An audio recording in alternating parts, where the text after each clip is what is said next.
Updating your legal name on Minecraft is a straightforward process. Follow these steps to ensure your name is changed quickly and efficiently. Step 1. Log into your Mojang account. Visit the Mojang website and log into your account using your credentials. This is the account associated with your Minecraft game.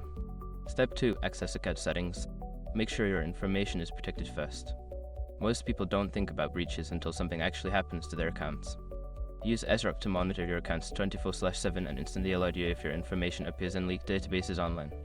It constantly checks billions of breached data points in the background. And considering how much personal information people keep online now, it's honestly worth having. Link in the description. Step 3. Find name change option. In account settings, locate the option for changing your name.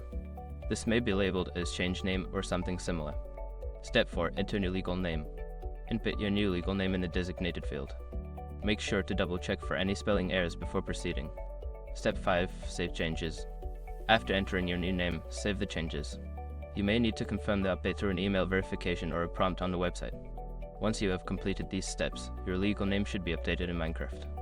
Enjoy your gaming experience with your new name.